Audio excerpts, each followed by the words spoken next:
Eh, mengenai APBN 2026, Pak, boleh diceritakan, Pak? Soalnya kan Pak Menkyu masuk di tengah-tengah transisi ya, Bu, dengan maksudnya itu dibahas di era Bu SMI, kemudian Pak Menkyu masuk. Nah, itu apakah ada pesan khusus, Pak, dari Bu SMI soal APBN 2026? Kemudian dengan Pak Dasko, apakah ada pembicaraan juga dengan mengenai APBN 2026? Soalnya kan menjelang eh, pengesahan di DPR itu ada perubahan gitu. Kemudian untuk APBN 2026, boleh spill sedikit Pak apa strategi pemerintah Pak mengenai eh, penempatan dana lagi atau apa untuk mendorong perekonomian 2026. Terus eh, tadi ada titipan mengenai Bu Tutut katanya mencabut gugatan ke Kemenkyu. Itu boleh tanggapannya Pak soal itu. Pertumbuhan kredit apakah ada update-nya Pak kalau boleh tahu dari 200 penempatan 200 triliun itu. Terima kasih Pak.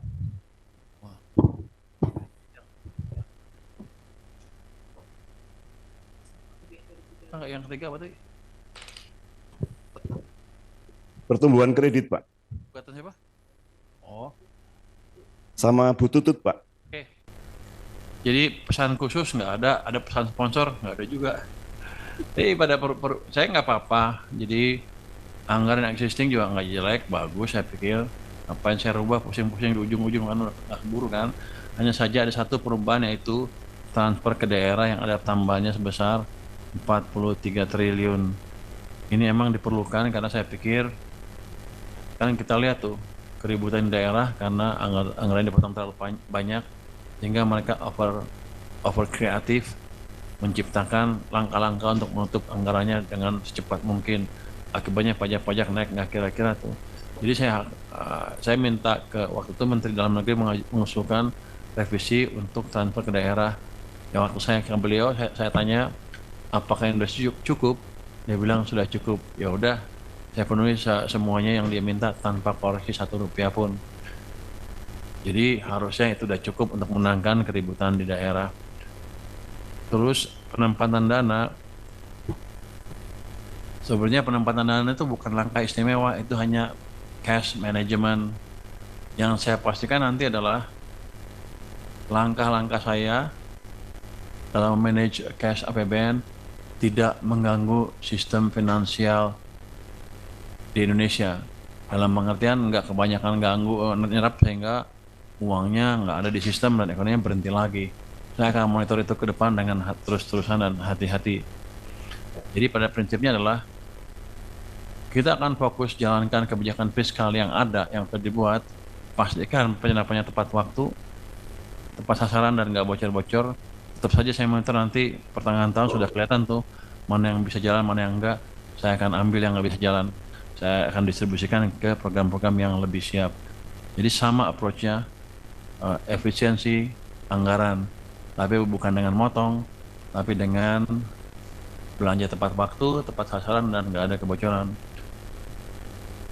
Harapan saya dengan seperti itu, sektor pemerintah bisa dorong ekonomi dan swasta juga bisa dorong ekonomi pada saat yang bersamaan karena uang di sistem perekonomian cukup.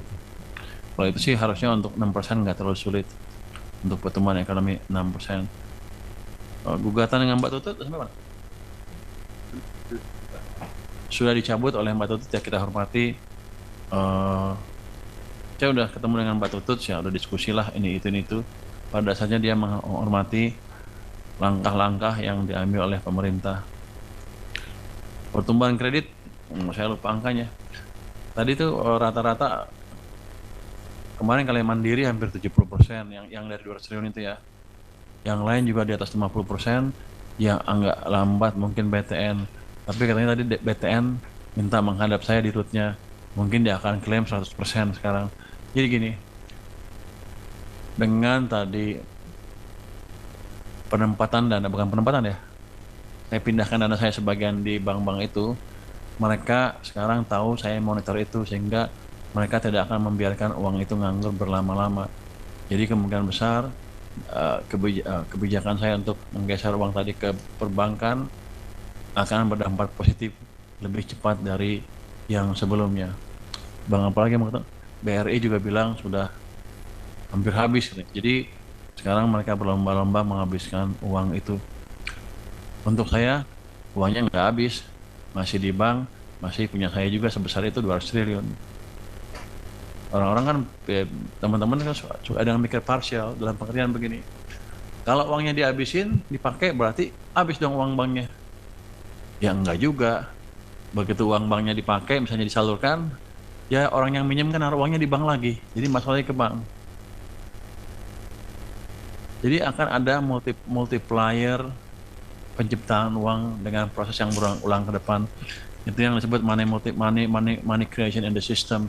Jadi kalau saya masukin ke bank, banknya akan minjemin, nanti sebagian itu dipasukkan ke bank, uang yang masuk bank dipinjemin lagi sebagian, terus saja begitu.